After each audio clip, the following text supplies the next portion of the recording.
welcome to a special edition of Women with Balls, where I, Katie Balls, talk to today's trailblazers. This episode is brought to you by Netwealth, the investment service, and we'll be talking about money through the generations. Do you talk to your children about what they do with their money? Do they understand how to save, how to invest? And do they know what your plan to do with your own savings and investments is? Why is there such a taboo when it comes to talking about money? To discuss this, I'm delighted to be joined by two exceptional female leaders in the City of London. They both have over 20 years of experience in the finance industry.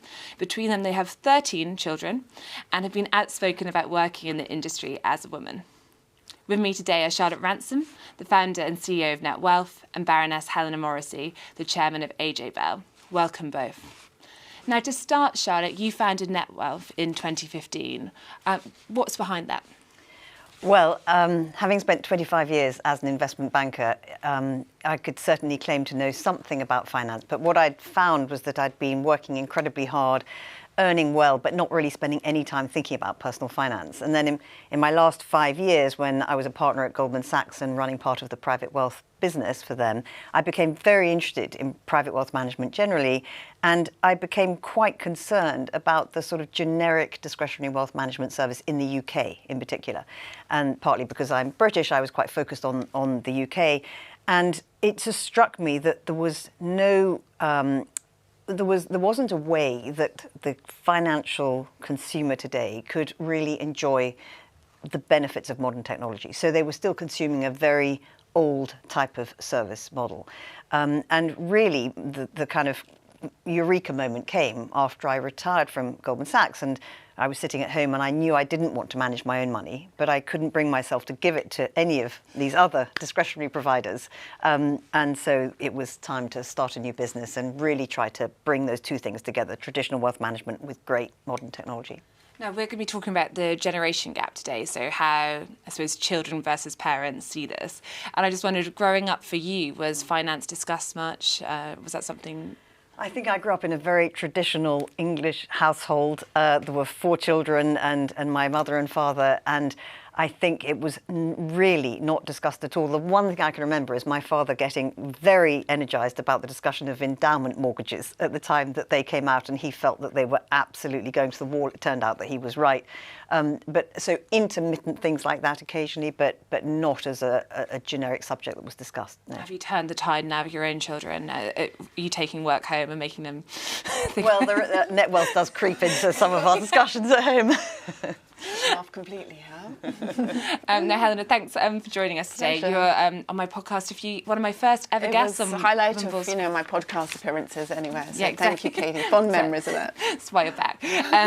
Now, you've done a lot of work throughout your career when it comes to women and the gender pay gap, but ultimately also the investment gap. And I wondered, do you think there is an investment gap when it comes to how women approach investing compared to men? Definitely. AJ Bell, which actually I'm the chairwoman designate. I don't take over as the chair until the AGM, hopefully. Have done some research recently and actually shown that women have less than half the investment and savings of men in this country, in the UK, which is quite shocking, really, because the gender pay gap is not that big. It's about 13% on average. But women are setting aside only £180 a month on average, and men are setting aside over £300. And then women tend not to invest it. You know, they put it in cash, which obviously, as we know, has got very low, non-existent interest rate these days. So it is a big concern of mine, because if we don't invest as much as men, we won't have the same financial well-being. Women tend to live longer as well. So actually, we need to be investing and saving more. So I'm on a mission to try to correct that. And you have 9 children, so really helping us with the child count for today's episode. Are you starting to have these conversations with them? Are they interested in thinking about finance, in like 10, 15, 30 years' time? Well, to varying degrees, which I think is going to be a theme of our discussion today. My children range in age from 12 to 30. And they cover all manner of personalities when it comes to their attitudes to money, from spendthrift to really living quite monk-like existences and never seeming to need any money. But I do try to introduce it into conversations. I think it's very much about, though, not just imposing, like, this is money, this is what you need to learn, and making it very dry and academic. It's about bringing it to life and having it as a kind of normal conversation. I couldn't agree more with Charlotte about it being a taboo subject, including within families in many instances, which is missing a trick. And this is why actually this Netwealth report, which I thought would be good just to open up with before we move to a wider discussion and Q&A, of which please do send your questions on the Spectator TV function in Generation Game, Financial Tribes and Family Finance. To be honest, I find it very eye-opening. You have various tribes in there. I think the slight issue perhaps for me, and probably if my parents are watching, is the ones I'm drawn to, the ones that sound the most responsible, but maybe with time. But Charlotte, I wondered if you could just give us the main takeaways from the report. Yeah, I mean, so you mentioned we've been going for 5.5 years now, and over that time we have a lot of people coming to talk to us, and we know that a lot of people want to think about both themselves moving into retirement and making sure that they've got enough for themselves, and then thinking about this question of how do I then make that next bit of the plan, and how do I think about wealth transfer. And it's very clear that it is a difficult subject for many people, and sometimes it's difficult because they're not sure how much they should be putting aside for themselves, and then it often extends to the fact that it's not a natural conversation they don't feel necessarily to have with their children. So it was something that we decided to do a survey of 1,000 parents and 1,000 young adults aged between 25 to 35. And just to get a sense for sort of some of the things that stood out, fascinatingly, less than 25% of those young adult children had ever had an open conversation with their parents about their respective financial plans. And then, interestingly, among the parents, only just over half are thinking of splitting their money equally in their wills, which is probably not something, as far as we can tell, the children would expect. Yeah, and then the Spectator office was surprised when they heard this. Yeah, and then the parents. Yeah. And another interesting aspect to it is that 3/4 of the parents felt that their children were pretty much on top of their finances, but their young adult children didn't think that. At least about half of them didn't feel as confident. So what we were exploring in it is that, do you have this notion of a sort of money personality? And is there, if you like, a financial tribe that you might belong to? And I think it does help inform us a bit about how we connect with money. And I'm not going to go through all the financial tribes. There are 7 in total. But for example, there's one that's known as the self-sufficient saver, which in fact is the most dominant tribe that people associated with. And that's where people, they like budgeting, they like sort of planning out their money. It makes them feel safe and secure when they do it. But at the same time, they're always anxious they don't have quite enough. And as a result, they tend to save and not invest. And I thought one of the really interesting things about that is if you look at the ISA statistics, for example, there's over £600 billion in ISAs in the UK, and over half of that is sitting in cash, which is the point that Helena was just making. And that's fascinating because the holding period for ISAs is over 5 years, and yet over half is sitting in cash. And so to me, it was quite interesting that almost half of those adults actually responded that they felt their tribe was the self-sufficient saver, and that seems to be playing out in the sort of national stats in a sense. Another one which is really interesting is one called the Wealth Skeptic. And this is where you might be quite good at budgeting and quite on top of your finances, but there's this notion that actually wealth and the idea of having excess money is an unattractive or unsettling feeling. And this is something that we do find quite often comes up within families, that they may have parents who are quite well off, but their young adult children, not necessarily all of them, but some of them might feel quite uncomfortable about that wealth. And we might go on to talk a little bit about some of the things we've experienced on the back of that. And then a third one is what we call the head in the sand avoider. And again, I think the financial services industry has a lot to answer for here, because these are people who just find the whole concept of personal finance really quite overwhelming. So they know they should do something, but they find it very hard to engage with. And we do know that in part that's simply because the literature and the regulation and the communication and everything is really made quite difficult for people, and sometimes it does become overwhelming. But overall, the main takeaway really from the report, and I think we know this, is that communication within families and across generations is absolutely key. And we'll probably go on to talk a little bit about how perhaps, to deal with this taboo and to try and help, people get across what they need to do. And just before we delve into that, Helena, you recently wrote a report with AJ Bell about the gender investment gap. Looking at Charlotte's report, do you see any parallels there? Well, definitely. I mean, say all of the points that Charlotte says apply to women, more so in many cases than men. As I mentioned, women tend to have less in investments. And so obviously, particularly if inflation is rising, their so-called investments, their savings in cash, are going to see the purchasing power erode. You're going to be able to buy less with the existing pounds than if you invest it properly in stocks, shares, other assets and so forth. So we just see it compounded in the case of women. And I think as well, you know, the point that Charlotte's making about it being a taboo subject, again, I would say women feel, it seems, even more unsettled, uncomfortable about talking about money, or talk about anything else other than money, even amongst their friends. Or if, the only examples I've ever come across have really been when people are in straitened circumstances and feel the absolute need to reach out to somebody. Other than that, particularly in the UK, and we've been talking about earlier when we were waiting to come on about, you know, it's so different from America, where people talking about all the time what they earn, where they shop, you know, how much discount they get, what they are investing in. I started my career long time ago in the late 80s in New York, and everybody had all these conversations all the time about switching their mortgage to something that was more, you know, attractive and would save money, and it was very open. And we need to get somewhere towards that. I don't think we should, I'm hoping we don't go all the way, but we need to start talking about it. We are still British. I think we can go a long way down that road without losing what's, you know, special. But yeah. Yeah, no, it's fascinating, that 23% figure in terms of young adults the number who say they are having those open discussions. And I mean, in a way, Helena preempted my question, which is, why is it we're so bad at it? Is it a British thing where we don't think it's a done thing, or it's crass to talk about money? Or is it the fact that, you know, often if you are talking about money, it's because you could seem pushy. So as Helena says, maybe if you are going to bring it up, it's when you're in a bit more of a desperate situation.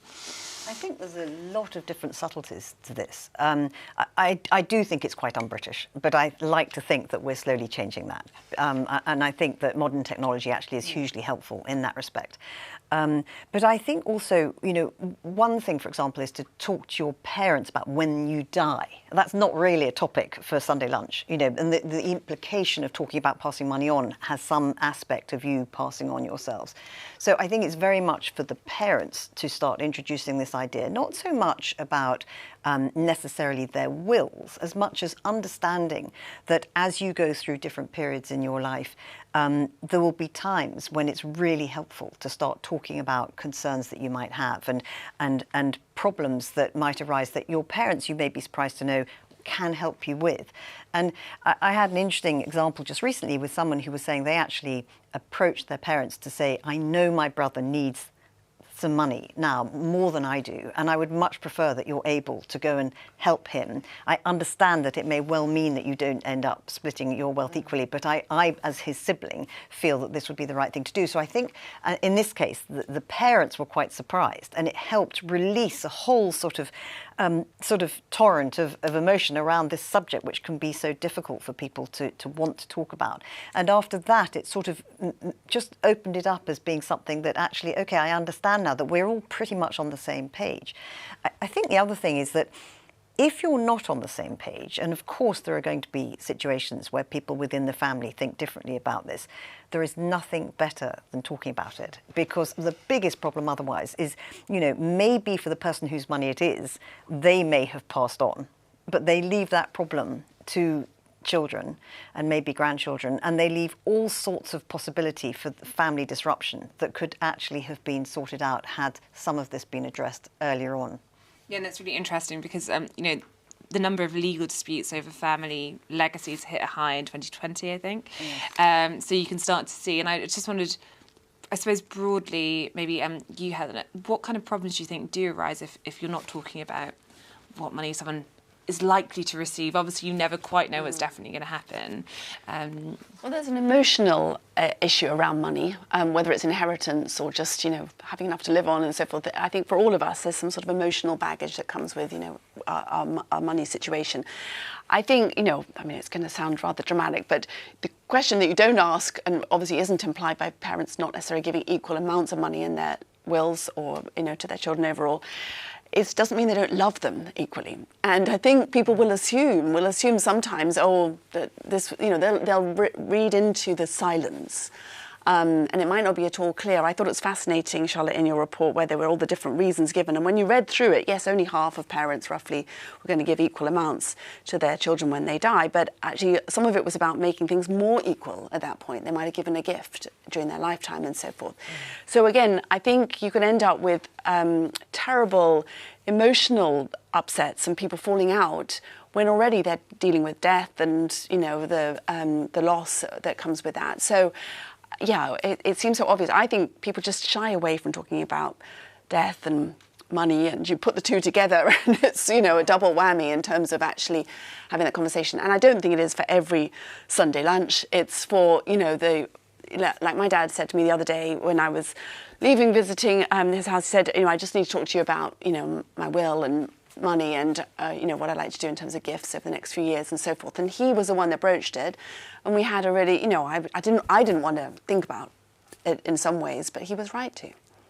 Yeah, and I find it really interesting when you crunch down the figures of those who are not planning to, you know, share inheritance equally, that you had, you know, quite similar numbers saying, I'm going to leave more to my child who's the most responsible. Well, yes, and also some of them saying, I'm going to leave my money to the child who's least responsible. Yes. Yes. So any children watching or young adults, get responsible or give the impression of being responsible quick. Exactly. But I suppose one of the things, Charlotte, is one of the calculations, I suppose, and Helena just touched on it, is a lot of people will be wondering whether they should be doing gifts, you know, spreading out potential inheritance or going to the end. What kind of factors should someone consider in those scenarios? Well, this is actually, I think, a really interesting point because, of course, there is some tax efficiency to getting your plans in place early. And I would argue there's some absolute joy in terms of getting some of these plans in place early and in giving while living and seeing your children benefit from it.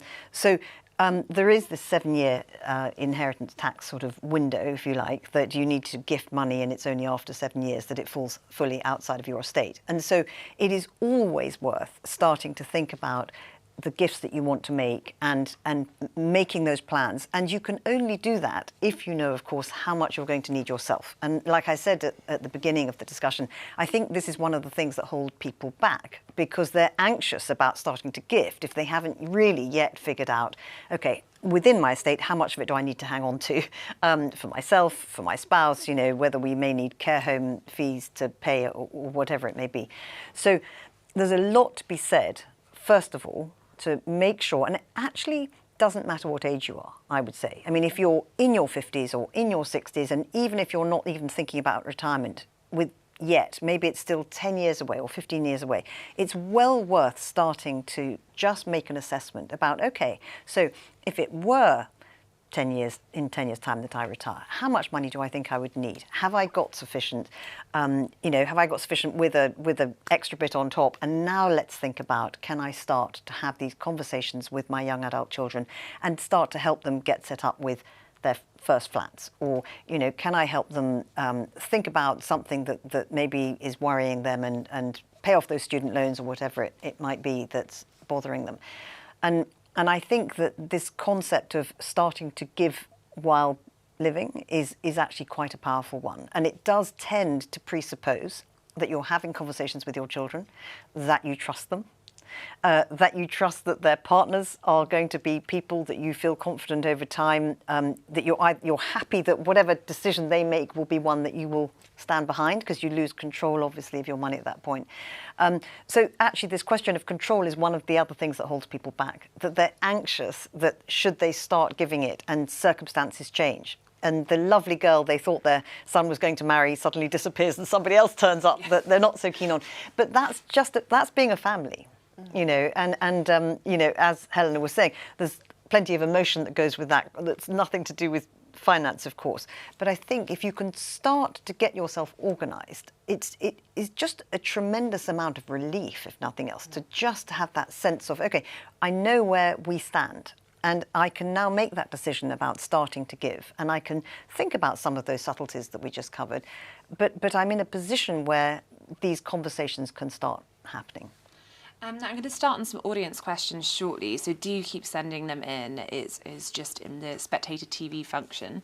But just before we get there, I wanted, one of the things that I suppose might put a parent off, whether it is an immediate gift or telling their child how much they are, eventually going to get is a worry. It could demotivate them. In a way, you want your child to be working very hard to make money on their own terms, and then perhaps have a nice surprise when they find themselves in a better position later down the line. Helen, do you think there's a way to tackle that? So, because I wonder, I don't know if you feel it as a dilemma yourself when you're thinking about all nine. Yes, all nine is quite a daunting prospect if I'm going to be equal and, all that. But so I do think it's a question of tailoring to the individual. This is something we touched on briefly and you mentioned in terms of the tribe. So again, I think there are certain people who probably would think, okay, hang up my boots, I don't need to try so hard, and are very perhaps less motivated as human beings, to work hard. And then there are others that it would clearly make no difference to, and they would treat it responsibly and so forth. It does, the clear message coming across is, okay, give your parents the strong impression that you're very responsible with money and that you'll carry on working really hard. But I think it comes back to really how you bring up children, because clearly even the wealthiest, we see this often, obviously billionaires saying that they are not going to bequeath their wealth to their children. They want them to make their own way in the world. Most of us want to help our children out and for them to have a slightly easier path in life than we might have had. So finding your own way there and making sure that they understand this is not sort of a replacement for your own achievements in life. That's just part of parenting, I think. But there may be one or two people that you have to hold back a little bit and make it a little bit secretive until they are responsible enough to make their decisions for themselves. Maybe something I could add to that, because I think it's something that we've seen, and it's actually a really interesting thing about when you make a decision to give. This is when it becomes so important to know the type of personality your child has. And the example I wanted to give is that we actually had a father who had decided to give each of his children a pretty significant sum for their first house. And it turned out that of his 3 children, 2 of them put that money towards buying pretty lovely houses for themselves. And the third one gave it all away to charity. And, it's fascinating. The father was very upset. He hadn't expected it. One could say, well, it was laudable of this young adult to take that view and to think that actually someone could do more with this than me. But one of the things that was very striking to me was not just the father's surprise, because it does seem to indicate that they didn't necessarily see the differences between how their children might behave. But the other thing is that young adult child probably also didn't appreciate what the options are to do with a significant chunk of wealth. So let's say they felt, well, I can go and live in a flat perfectly happily for 25% of that money.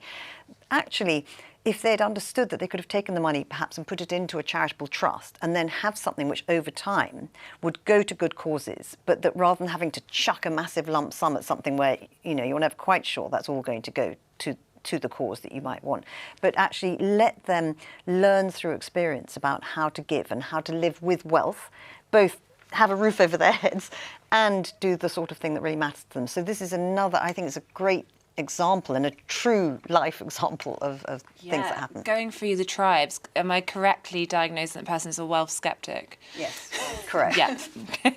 And because I just briefly want to talk about investments, and actually it touches on a bit, which is, do you notice a generational divide, or is that too simple in terms of the type of investments, whether that is, a single goal, someone has when it comes to money they've made or inherit, or actually the fact they want to do it in more kind of worthy environmental factors, things like that? Well, there's no doubt that the whole move towards socially responsible investing is something which has captured the imagination, in particular, I would say, of millennials. So sort of people up to the age of, say, 35, 40. We definitely see that that's much more prevalent in let's call it, the younger generation. But I think also, inevitably, older people have slightly more complex financial lives because they're thinking about mortgages, they've also got school fees, they might be, if they're older, thinking about retirement planning, they may be thinking about divorce. There's a number of things that go on as you get older which wouldn't necessarily be on a sort of typical millennial's plate in the same quantum.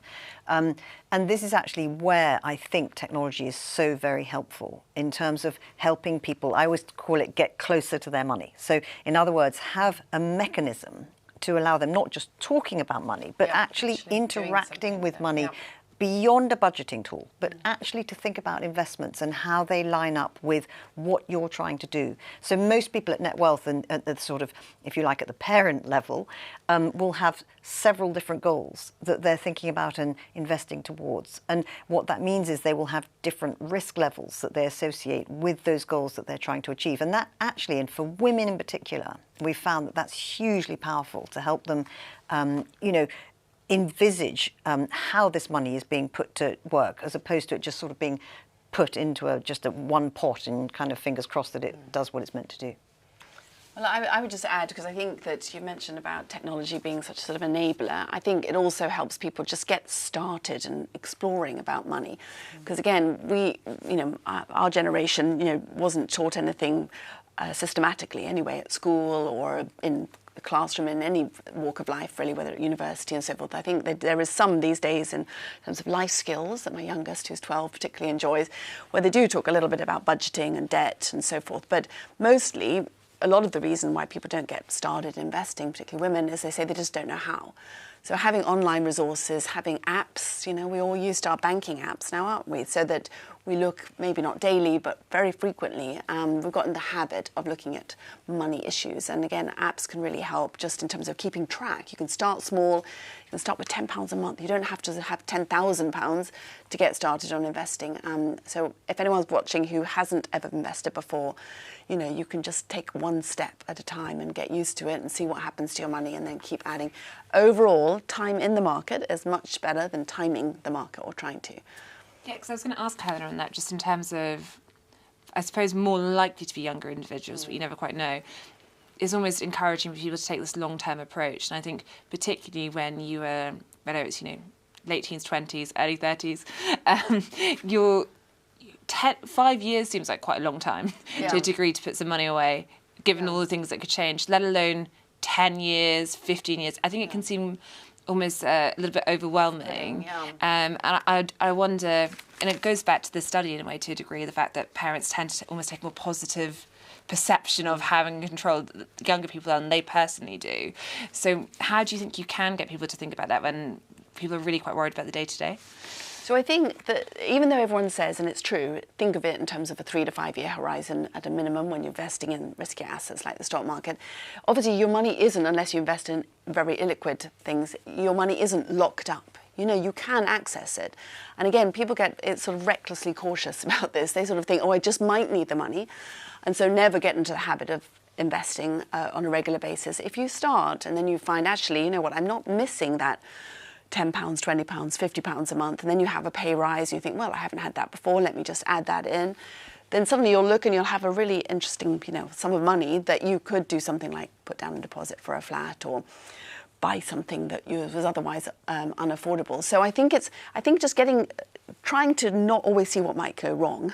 And I say that being very conscious that markets are very volatile at the moment and there's lots of uncertainty, but there always is. So if you just get into that habit, the only regret I have in my investment life is not starting sooner. Once it got started, there were things that didn't go well and so forth, but just get into the habit, treat it like physical well-being or your mental health. You kind of do things every day. These days we're all very conscious of just trying to eat reasonably healthily or, walk our steps, which I failed miserably in the cold today. But yeah, I failed on the stairs up yeah, the stairs helped today. We had to come up the stairs. I'm going to go to lots of questions coming in. Any more, do send them in.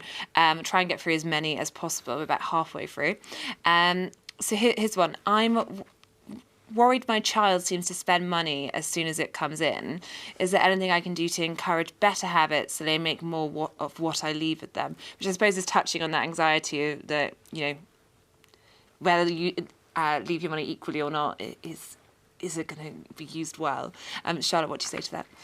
Well, so it sounds as though this child falls into the big spender category, which is actually quite often something that you might find when people are younger, because it's also a bit of a novelty. You don't tend to have much money as a child, so whatever this parent is giving their child, they obviously are kind of excited about it, and the behaviour they're demonstrating is they're then finding ways to spend it. I think it goes back to this idea of trying to, if we're thinking about people listening tonight, thinking about this notion of communication and how to get families and a cross-generational communication going. What you want your child to understand is what the options are of what they can do with that money. So a little bit like Helen was saying, if you can help them understand, if I were to put some aside, what might I do with it? What might it do for me? And it becomes actually much more exciting than, rush out and go and spend it straight away. So to me, that's really what I would suggest. They don't mention how young or old the child is, but I'm going to just suggest if it's a young person, a genuinely young person like my 12-year-old or so, I highly recommend getting a Go Henry card. I'm not on commission. I just have nothing to do with them per se, but it's a great debit card effectively, but the parent's in control, so you can see what they're spending. You can pay them allowance each week and you can quiz them. You say, I see you spent X amount of money on bubbleology or whatever, which is topical because that happened today. So then, they're only allowed one a week. It's a bubble tea. You're only allowed one a week and now you've had two. How does this? And you can actually start talking in real time, pretty much. And it's a great device, because the parent stays in control, but they can monitor the child's spending habits. And I can monitor my big spender versus my, what's the extreme caution one? Never spend. No, and she's not wealth skeptic. She's just like would never spend a bean, and it's quite interesting because I pay them the exact same allowance and I show them, there's a pie chart that comes up with their spending and what they spend it on and so forth. So if you're a parent of a younger child, get them a Go Henry card and teach them good habits. Okay. Or if they're a teenager. Or a teenager. I could maybe do one of those actually, and I'm not. There may not be an age limit. I don't know. You need to have a sort of parent figure to see Charlotte, how much should we be offloading our cash now to our children before we die and they're hit with inheritance tax?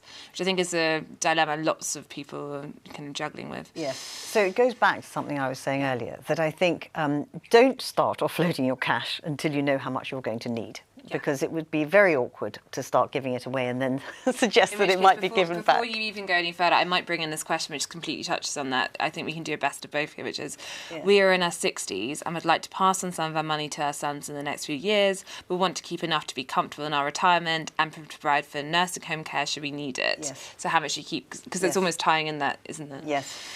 So we work a lot with clients on exactly this problem. And I say problem because it feels like something which is maybe quite difficult to understand, because there you are in your 60s. You may last until you're 80, you may last till you're 90, you might be, one of the lucky few that's going on past 100. And during that period, inflation may go up, as we're experiencing right now. And, you may find that investment returns change quite dramatically as well. So there are quite a lot of variables, and one of the things that we talk a lot about is control the controllables. And by that I mean, okay, you can't control your longevity, you can't control inflation, you don't know how long you're going to need the money for, but you can actually model for all of those things. And then there are some things you can control. One is be invested, which is what Helen was talking about, be in the market, don't try to time the market. Make sure that you're making use of all your tax wrappers. And then thirdly, make sure you know how much you're paying and that you are paying, you are not paying through the nose, because there really are ways to access now wealth management in a much lower cost. And that starts to have a really material impact on this pot of yours that you're now thinking, okay, how much should that pot be to last me through, as this questioner is asking. Once you have been able to work through that exercise, and as I said, with the help of advisors and modern technology, it is actually quite a simple exercise to go through, then you can start to think about, right, great, I can now start to think about moving money on. And in this case, they're in their 60s. It's a perfect time. I'm guessing they've probably got children in their 30s or in their 40s, so they've got time to watch them enjoy the money, benefit from it, buy a bigger flat or move out to the country or whatever it is that, that they would like to help their children do. And I think as well, you give the taxman that much less to play with at the end of the day. So there's everything for families to think about, trying to start moving this discussion along and moving the wealth along to prevent the taxman getting more of your estate than he should or he could. I say he. Well, it's taxman, isn't it? But no, I 100% agree with that. I mean, I think that the modelling thing sounds daunting again, but if you can't do it yourself, and you can really, if you have Excel on your thing, and you can factor in, what you actually need to spend per month, and you can factor in a growth of investments, you can do quite a simple thing, but just work out how many, you know, how much you need per year, and then without knowing how long you got, you can, you know, make an informed estimate. And then, yeah, the sooner you can move anything excess out, then obviously the more likely you are to preserve it from the taxman. Now, this is an interesting one on developing good habits. Helena, I'll come to you in this one first. Some of my children are big on investing in stocks and shares, others aren't. How do I get them started? So, You've seen the apps on your phone. Yes, I think it is about finding something. So we all learn. I think everybody has a way of learning and having their interest piqued, and it could be through videos, it could be through watching a program, it could be through, you know, this kind of discussion. AJ Bell's just doing podcasts where they're talking to women this is about women investing, particularly real life women, you know, who don't necessarily have endless wealth, but who've got started investing. There are lots of different devices now just to work out, first of all, what excites the person that you're trying to excite. Don't give them a great textbook that, you know, is going to send them to sleep. And then perhaps discuss, again, going back to Charlotte's point about, you know, make it tangible, show them what they could do if, you know, they had some money, invested it and it grew at a certain amount, what that would turn into. I think most people don't understand compound interest, and their eyes will glaze over this idea, you know, if you get a dividend from a share, you can put it back in and it would grow, and suddenly it all becomes much bigger than you might imagine if you just thought, oh, my returns might go up 5% each, my money might go up 5% each year. So I think make it real, you know, use a real life example. I'm not sure what to say. It's suggestive all else if that fails, but I think just make sure that you are tailoring your approach to that person's personality. Yeah, I mean, a lot of younger people, I'm going to start on because being a cryptocurrency is something that lots of young people are very excited in. Do you think that there's a point in engaging with that when you're trying to get young people interested? I'm quoted in the last week in some newspaper for saying it's like a casino, and I do worry about it myself for being very speculative. But if it gets them talking, and if it gets them thinking about, actually, you know, I could take some money and it could get bigger or it could get smaller, then you've got a hook there. And then you want to translate that and say, well, that's very risky and it might go up or down, you know, X, you know, percent at a time. These are the other things that you could do with your money that would just mean you could perhaps sleep a bit easier at night. So whatever it is, to get them sort of at least interested. To what degree, come to you, Charlotte, would you recommend family investment companies in addition to or instead of trusts as a way of passing money from one generation to another? Yeah, I mean, they've become quite a popular vehicle. And the reason for that is that they're less complicated, that the costs are lower for setting them up. And they're quite nice because as a parent, you can retain control because you have the sort of golden share and you are the controlling party within the family investment vehicle. But your children are shareholders of the company as well. So it's actually quite a nice way, I think, and we work with lots of families who are starting to do this, where you start to involve your children in this wealth transfer discussion, but as a parent you retain a lot of control and you can then change the level of the different shareholdings, if you like, and the control a shareholding has over time. I think the other thing that's happened is that while they were relatively new a while ago, they have become less new and therefore the costs are continuing to go down, whereas for trusts, although you do have complete control, they can be very expensive to set up and they're really quite inflexible. And there's also a sort of, a tax consequence that you still have to do a sort of tax mark to market at a certain period after the trust's existence as well. And you have to have trustees, and therefore you're bringing in third parties, and that becomes expensive as well. So I'm actually quite a big fan of family investment companies. Why isn't personal finance taught at school?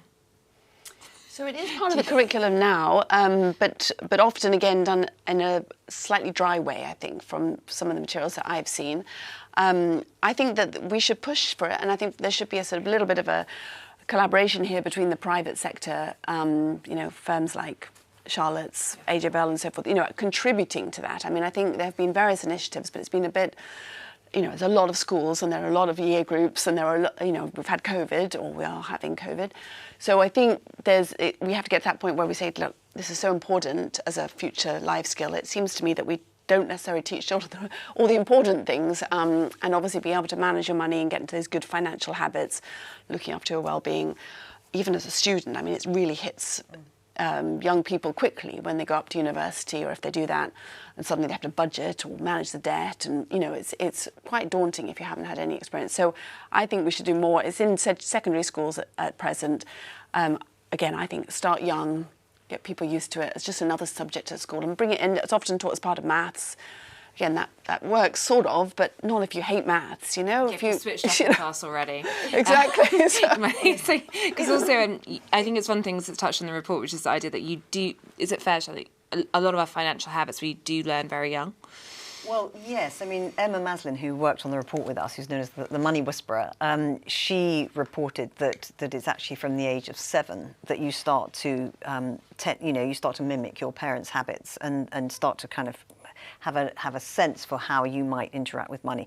But one of the things I was going to say, which really makes me feel that we do need to establish financial education kind of across the academic system, if you like, is that we run something called the Young Investor Day a couple of days a year at Netwealth, and that's for young adult children of clients, and they basically get a sort of full half day of interacting with investing in its different forms and starting to understand some of the language, some of the sort of the rationale for why you invest, why markets go up and down. And then they actually, we do some simulations with them where they're running money themselves or they're running money on behalf of somebody else. And what I love about it is that, A, we have as many, girls and boys or men and women come, and they come from every single background in terms of what they're studying. So it's for people who are about to go to university through to those who've graduated. But we have historians and people who've done modern languages. We have physicists. We have biologists. We have psychologists. It's really wonderful to see how they engage. And actually, one of the bits of feedback we get from the parents then is, my gosh, they're now telling me what I should be doing with my money. What you wish for, huh? But it is this thing of sort of bringing it alive and making them realise that it's not as intangible as it might seem, and that it actually, dare I say it, can be quite fun. Are any of your children of the 13 you got giving any of you advice yet on what to do with your money? Well, I have one teenager who is very interested in, following lots of companies and doing shares, but also in crypto, and is nagging me all the time about being more adventurous, so far. Yeah, well, on that, I'm holding out. There's quite there's a question here saying, my sons are investing a lot of their money into cryptocurrency, but I am far too risk averse. Am I going to be missing out in the future? I'm guessing you may say to this, Helen, the answer is no. What do you think? Well, I mean, obviously crypto could, and obviously there are different cryptocurrencies and so forth. You might make a lot of money, but you also might lose a lot of money. So that's where people, and obviously what we're talking about here is, I think, planning and not just sort of betting it all on black. Which I worry that where we're at and the maturity of crypto we're at. But Charlotte might have a different view. Well, I'll tell you my view on sort of crypto and other kind of wacky things, which is, I like to talk about this thing called the 3-pot theory, because I think we all have sort of 3 pots that we live by. So you have your liquid pot 1, which is your salary or maybe dividends or rental income or whatever it is. And out of that pot goes your daily outgoings. So that's your sort of current account. And then pot 3 is for either illiquid things or volatile things. And so in the UK, it's always, when you're up to a certain age, it's your house or your homes. And then it might be, if I worked at Goldman Sachs for 20 years and I was paid in Goldman Sachs stock, so it might be a concentrated stock position. It might be things you enjoy. It could be fine wine or classic cars or crypto. And in that pot is where you will forgive these assets for either being long-term and illiquid and sort of high friction costs, or for being volatile because you enjoy them and they have the potential for high returns. But what I would always suggest is that don't forget about pot 2. So if pot 2 is where the bulk of your money should be, sitting in a diversified portfolio sort of managed by, hopefully some experts who can produce what I call sleep well returns. So inflation plus a bit or a bit more, depending on how much risk you want to take. Then do what you want in pot 3. And enjoy it. And if you lose, 100% of the money you put on crypto, it doesn't actually matter, and you've learned from it. But it's important to put it in perspective. It's a good way of putting it and looking at it. Now, I've got some quite spicy questions coming in. I'm enjoying this one, which is, why should we leave money at all for our children? I mean, you don't have to. I think that's worth pointing out. Do you think there's an argument that people should, or is each to their own, Charlotte? Well, I have only 4 children compared to Helen's. Not shabby. It's not shabby at all. and I think it is actually, there's a very interesting point about whether it is good for children to inherit, which you were touching on before. So I actually have quite a bit of sympathy for parents who are saying, hang on a minute, should I be giving my children money in any material sense? And I actually think it can be quite overwhelming and quite off-putting for children to have too much money too soon. But there's one of the things that I think children might say to their parents is, enjoy your money. I mean, please don't scrimp and save and have a terrible old age because you're giving it all to us, So I think, so flipping that question around, I would say, actually, I imagine that depending on what that means for you as an individual or as a couple, if it's going to be really tough to pass stuff on, I should think your children are open-minded enough to think, OK, I get it. Mum and dad need to have that roof over their heads for quite some time to come, and I want them still to be able to go away and have a summer holiday as well. Now, we've been talking a bit about getting younger people, whereas, teens and others into investing or starting to think about it. But we have a question here. As a 70-year-old woman, how do I go about making my first investment?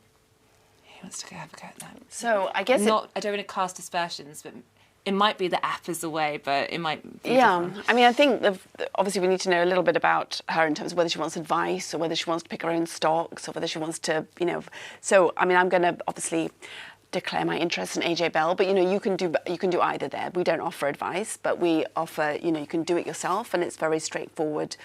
If you're a beginner investor, you can go on the website, and there's all sorts of resources to sort of teach you about what you might need to know before you start parting with one penny.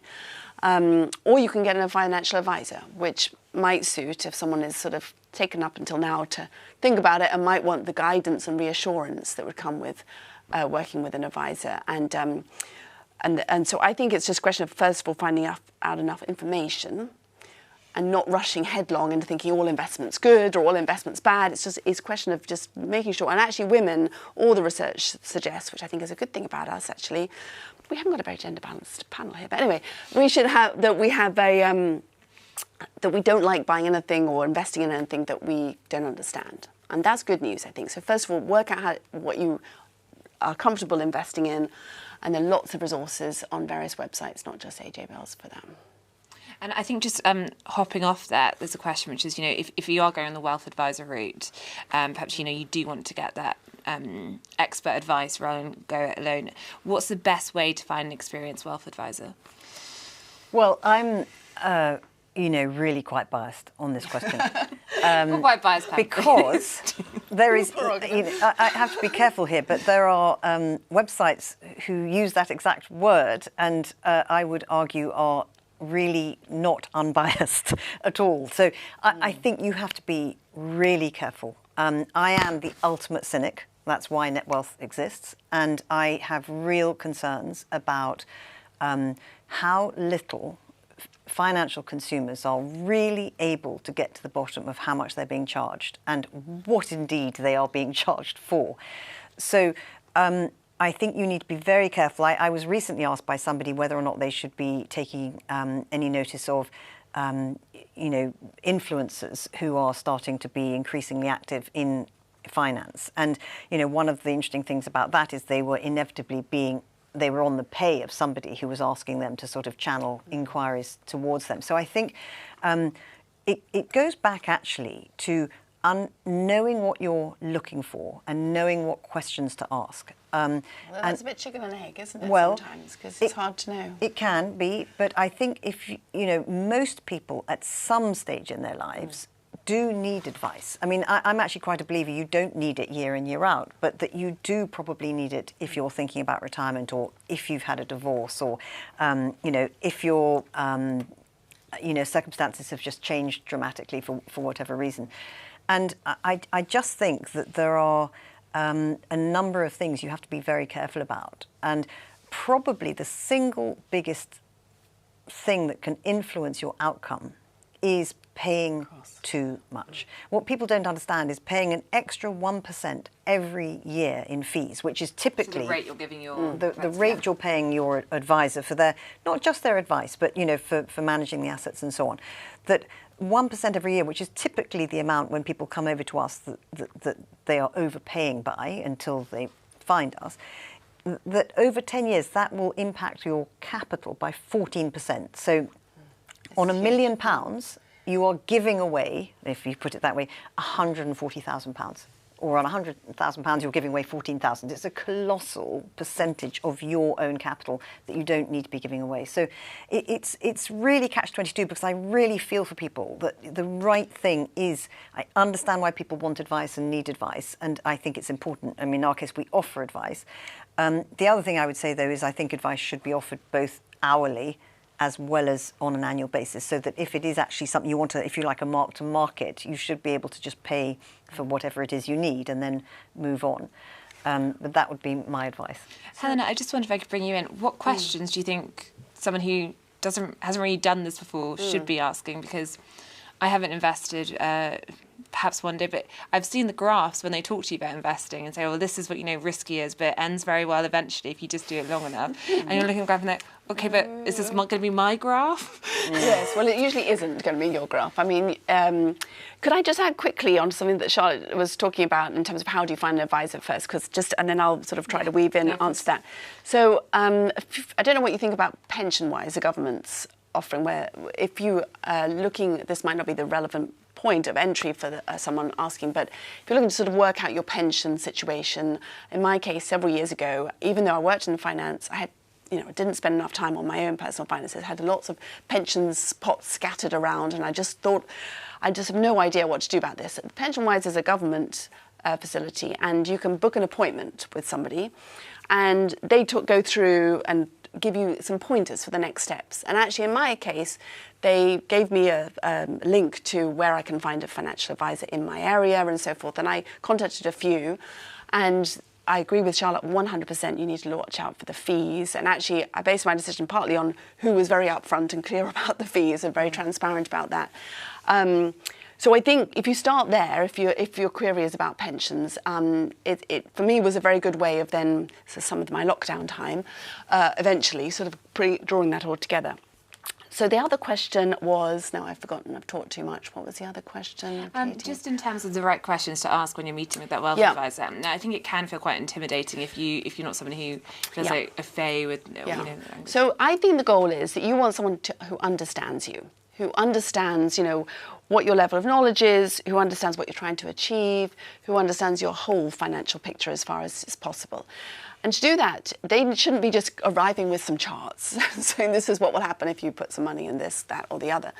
They should be spending time getting to know you and building a picture, and then you should be contributing to, what they tell you. You should be saying, so I don't understand how the stock market works, and I don't understand what a share is, and so forth. A good financial advisor should be listening and should be talking you through some of this. Don't buy things that you don't understand or get sign on the dotted line of things you don't understand, and do ask for more information if someone.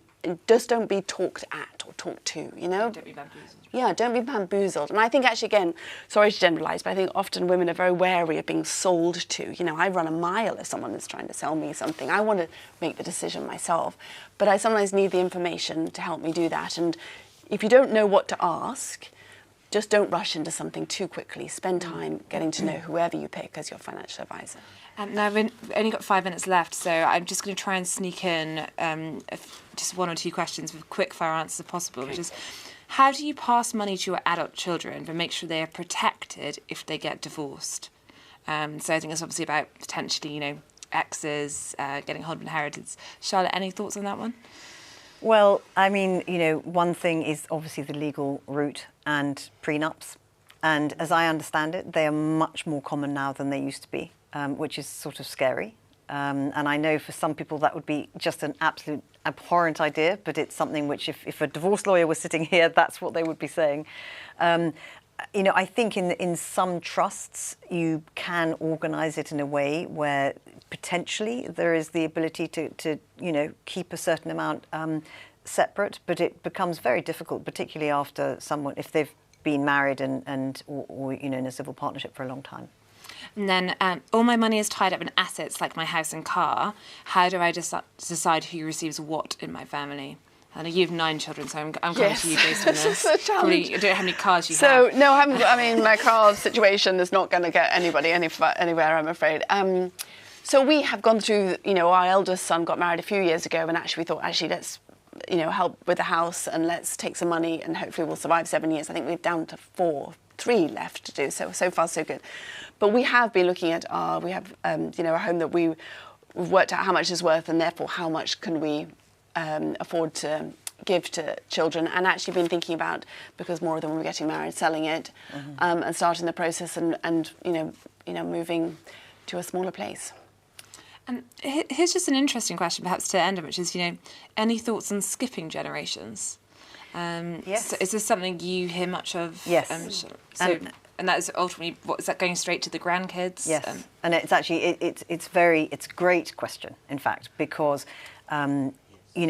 what you don't want is to be contributing to your children's estate, if you like, if they already have sufficient amounts of money, and it is then taxed on them, and they will potentially already be higher rate or additional rate taxpayers, and you can instead pass it straight on to grandchildren, and it can be very efficient. I mean, you can do it in the form of junior ISAs, or you can do it in bear trusts, and it's a great way to help your children without it necessarily touching them. And so it's something that we see a lot of, and I think it's a very sensible idea. And it's very in sync, I think, with the reality that, we've had some boom times, and now it's much harder, I think, for young people, genuinely young people, to make their way in the world. We're not all expecting our children and our children's children to be wealthier than us. So I think this is a great way of helping to improve the intergenerational transfer of wealth. And just, I love sneaking in questions. I think the team probably, I'm going to get a lot of noise in my ear in a minute. But I just wanted, because we've been talking a bit about how women particularly can be a bit more cautious on this, and obviously this is the Women with Balls podcast, I wondered, there's one question saying, which apps help women learn to invest? Or it might be an app, but I wonder if there's any particular tools you think factor into the fact you might be a bit more, you might not want the hard sell and things like that. So I feel that it's a bit biased for me to say this, but AJ Bell has just launched Money Matters, which is a growing sort of set of resources. So I would point you there. And actually today, because it is news off the press as it were, we've just announced a new app called Doddle, DODL, which isn't launched until the first half of next year, but is designed for people who want easy, cheap investing, and something like that. I don't think that's the only game in town, but something like that just sort of brings you in and makes it straightforward.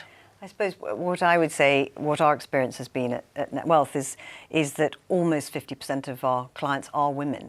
And that's really interesting, because in the discretionary wealth industry, typically it's more like 25% women, because of the scepticism and because of their sort of lack of interest in, really engaging with finance. So I think, we've managed to bring together, I was talking about the technology and the humans together to make this something which is just more appetising for women, and I'm delighted. And we need more women working in finance, clearly, because that might be something to do with it. I need to thank you, but just before we do, I wanted in one sentence, if you could each give me your best advice for those who are watching this, when it comes to what we've been talking about, whether that's investing, saving, leaving something, or choosing not to leave something if you don't want to. But what's your best advice when it comes to having something to save or invest?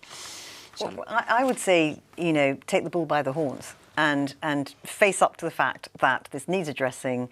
You can decide to give or not to give, but don't put your head in the sand. Take advantage of the fact there's all sorts of different ways, as we've been discussing today, to try and get to grips with this very important subject.